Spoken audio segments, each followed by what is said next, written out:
pessoal, aqui de volta hoje, 22 de junho, segunda-feira, dia de discutir ensino de geografia. Portanto, vamos retomar a nossa discussão de segunda-feira passada, falando aí da geografia do Brasil, que questões estão colocadas para o ensino da geografia do Brasil. Antes disso, lembrando algumas coisas.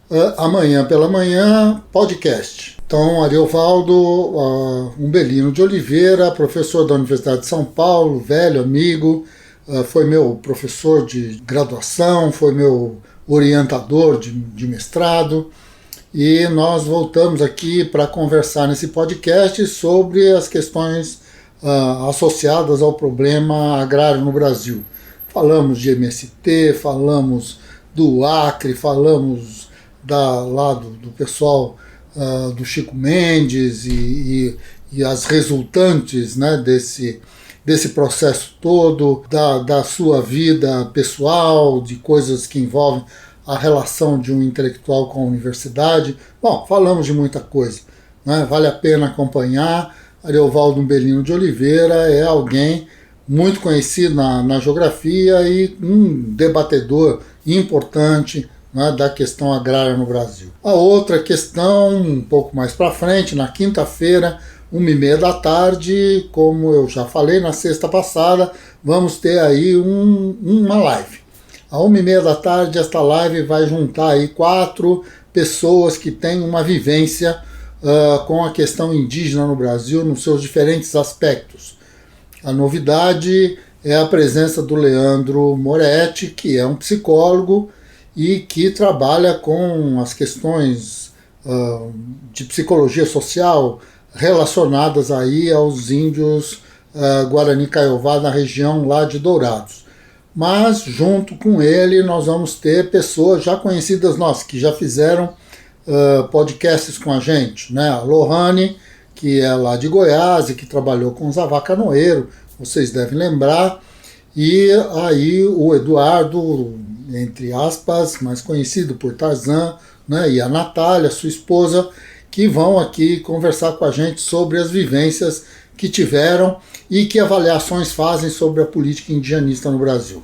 Tudo isso na quinta-feira, à 1h30 da tarde, horário de Brasília, obviamente, né, porque o pessoal lá, o Brasil é um país com vários fusos horários, né? Então, avisos dados, vamos retomar a nossa discussão onde paramos. Isto é, a geografia do Brasil deve ter como ponto de partida o reconhecimento de quem é o brasileiro e, portanto, quem é a cultura, a maneira de viver, os projetos, as intenções, a forma de se relacionar de um determinado povo específico e hegemônico que, de alguma maneira, controla os demais povos, determina qual é a língua que é a língua oficial, determina como funciona a escola, determina como funciona o seu código penal, o seu código civil, a sua legislação de uma maneira geral, e estabelece, obviamente, a ideia de quem sou eu, o brasileiro, e de quem é o outro.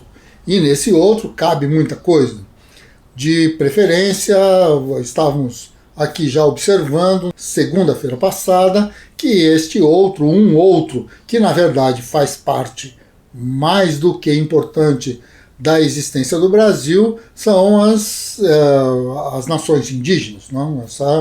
Essa questão pouco conhecida, pouco reconhecida, às vezes realmente há uma leitura, né, de muitos brasileiros, principalmente as elites brasileiras, que veem a presença das nações indígenas como algo que mais atrapalha a existência do país do que existe, o que de alguma maneira associa, portanto, a relação com os indígenas no Brasil ao grande embate contra o preconceito, ao grande embate contra o racismo, ao grande embate contra a invasão de terras, contra a grilagem, contra o latifúndio, contra um conjunto de políticas que só se realizam de fato marginalizando parcelas significativas da população e com, em relação às nações indígenas, uma prática sistemática de genocídios e de destruição de culturas, de destruição de histórias, de destruição de pessoas das mais variadas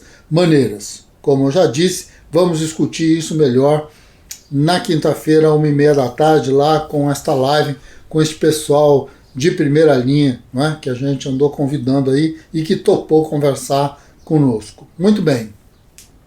Nesse sentido, acho que a primeira questão que a gente deve acrescentar então à discussão passada é que a existência de um país como o Brasil não é uma existência que depende exclusivamente da existência de brasileiros, porque esse tipo de identidade, para que ela se constitua em um país, é necessário que ela seja uma identidade historicamente viável, não é? Desse ponto de vista. Isso que, em outras palavras, significa o seguinte: se a gente olhar este mapa que está aqui, é um mapa mundi, mais comum, impossível. Chamamos isso de mapa mundi político, é a coisa mais básica que a gente pode ver em qualquer livro de geografia, em qualquer escola, em qualquer parede que alguém vai colocar um mapa mundi político, vai ser isso aí.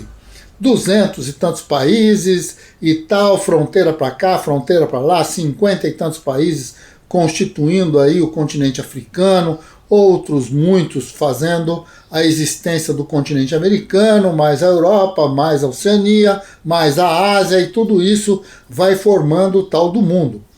Mas evidentemente que esta geografia é uma geografia de uma história. Ela é a geografia de um momento da civilização, da existência da humanidade. Qualquer mapa que pudesse ser feito com essas mesmas características e técnicas, mas que envolvesse as relações humanas, as relações da humanidade há séculos, não teria esse formato, não teria essa maneira, não teriam essas fronteiras. No final das contas, a ideia de existência de fronteiras, a ideia de que existe um lugar para o Brasil, existe um lugar para o Paraguai, para o Uruguai, outro para a Argentina, outro para o Equador, outro para os Estados Unidos, para o México, para o Canadá, para sei lá o quê. Bom, esse conjunto de lugares, cada um deles relativamente bem delimitado, não é? Envolve o reconhecimento dos outros e envolve que processos semelhantes se realizem em diferentes lugares do mundo. Nós não podemos olhar para o mapa desse e deixar de levar em consideração que, apesar das profundas diferenças culturais, das profundas diferenças históricas, dos profundos movimentos absolutamente, radicalmente opostos, né, que vão se colocar e que vão dar identidade a países como o Quênia, como o Congo, como a Moçambique, Angola, África do Sul, o Zimbábue, ou seja lá onde for, esses países como um todo, africanos, ou países asiáticos, como no caso da China, como a Mongólia, como o Japão, como a Coreia do Norte, a Coreia do Sul. Muito bem, tudo isso nós dizemos que existe, acreditamos que existe, porque na verdade todos eles de alguma maneira têm um determinado padrão que permite então o reconhecimento de uns pelos outros.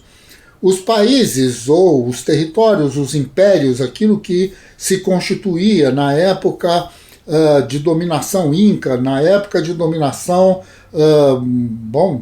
do Império Romano, da época da dominação de Gengis Khan ou coisas do tipo, pessoas desse tipo, épocas históricas completamente diferentes das nossas, os mapas são outros. A ideia de domínio territorial e de suas fronteiras se dava efetivamente não pela identidade, se dava pela subordinação imediata e direta a um determinado imperador, a um determinado tipo de dominação cuja característica fundamental é a força, o controle sobre o trabalho direto, não é? A presença militar e assim por diante.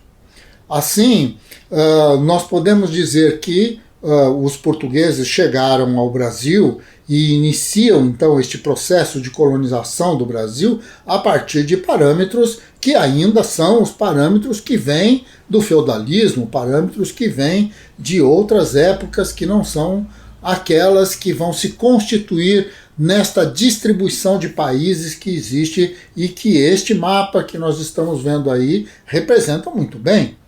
Claro, nós não podemos acreditar em tudo. Na verdade, este mapa, chamado de mapa político, ele expressa única e exclusivamente um dos aspectos da política, que é a existência dessa relação de estados nacionais, os chamados estados nacionais, e os seus devidos países, isto é, as suas territorialidades, as suas geograficidades. Então, nesse sentido, não é que o Brasil é possível. Ele é possível porque também os Estados Unidos é possível, porque a Inglaterra é possível, porque a França é possível, a Espanha é possível, o Quênia é possível, e a África do Sul também, e a China, e assim a Índia, e assim por diante. Isto é um conjunto de divisões territoriais que estão colocados no mesmo parâmetro, dentro de um mesmo contexto, e esse contexto está diretamente associado ao mesmo movimento que acabou criando o Brasil, isto é, a expansão territorial feita pela Europa e que teve, num primeiro momento, características tipicamente mercantis e de exploração de ecossistemas diferenciados pelo mundo inteiro, mas que paulatinamente vai se constituindo no formato de um mundo para a fábrica, para a circulação rápida de mercadorias, um mundo para o sistema financeiro, um mundo do imperialismo com as características que o capitalismo contemporâneo tem. Então, nesse sentido, tanto a existência desta unidade, isto é, desta identidade que chamamos Brasil, ela só tem sentido na medida em que ela dialoga diretamente com um conjunto de centenas de outras identidades que, de maneiras particulares, mas realizam efetivamente um mesmo movimento, que é a existência do tal do Estado-país. Isto é, de um Estado, a presença de um certo tipo de gestão na forma de Estado e que se realiza territorialmente enquanto país. É por isso que ele pode ser cartografado. Então, nesse sentido, este jogo que nós estávamos vendo na discussão de segunda-feira passada e que tem muito sentido de identificar-nos internamente, quem somos nós, quem são os gaúchos, quem são os baianos, os pernambucanos, os cearenses, quem são os amazônidas, quem são tantas pessoas, tanta gente, tantas identidades, porque essas identidades também se fragmentam. Existe aqueles que são brancos, aqueles que são negros, aqueles que não são coisa nenhuma disso, não é? E que estão espalhados também dentro dessas mesmas identidades. E dentro dessas mesmas identidades que têm diferenças da cor da pele, que têm diferenças aqui no formato dos olhos, que são pessoas altas, gordas, magras e tudo mais, também existem diferenças que estão definidas pela distribuição de renda. Existem pessoas pobres, existem pessoas milionárias no Brasil. O Brasil é um país que tem uma pequena quantidade de ricos monumentais.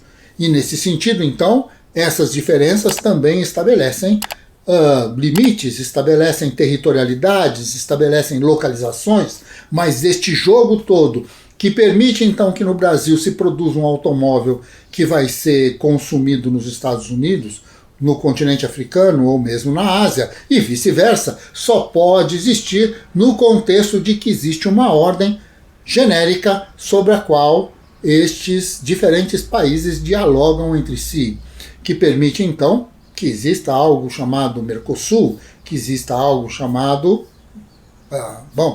Organização dos Estados Americanos, a OEA, que exista a Organização das Nações Unidas, que existam tantas outras formas multilaterais de controle, de domínio político, de relações que vão de fato permitir gerenciar, gestar a relação entre mercadorias, trabalhos, valores, moedas, linguagens, línguas, não é? Vamos considerar que entre as línguas mais faladas do mundo, uma delas é o português. E o português só é uma das línguas mais faladas do mundo porque o Brasil tem mais de 200 milhões de habitantes. Então, nesse sentido, isso tem um peso fundamental para além dos países africanos, além de Portugal, não é? E assim é. Depois do chinês, a língua mais falada do mundo é o espanhol, que está diretamente associado, não exatamente à quantidade de pessoas que vivem na Espanha, mas ao processo de colonização no geral e as identidades que marcam a resultante toda desse processo de colonização. Sobre isso vamos falar no próximo vídeo. Aqui, chegamos a esse ponto. Primeiro, há uma identidade para dentro, com todas as suas diferenças, há uma identidade para fora, com todas as suas diferenças. Mas existe um padrão que diz que a esta unidade territorial interessante para as elites que controlam todos os processos de produção e reprodução da vida, não é? E que se chama Brasil, e essas mesmas unidades estão dando identidade a mais de 200 países no mundo como um todo e permite então que no mapa mundi o Brasil apareça como um país a mais. Okay? Nesse sentido, voltamos então na próxima segunda-feira e vamos tocar esse nosso barco maravilhoso, não é? Que é pensar a geografia do Brasil e que relações que existem entre isso e o ensino da geografia propriamente dito. Caríssimos, até amanhã pela manhã, onde volto aqui a fazer propaganda. Vamos ter uma conversa aí com o Ariovaldo. Até quarta-feira, onde voltamos então com as questões fundamentais da teoria do método da geografia.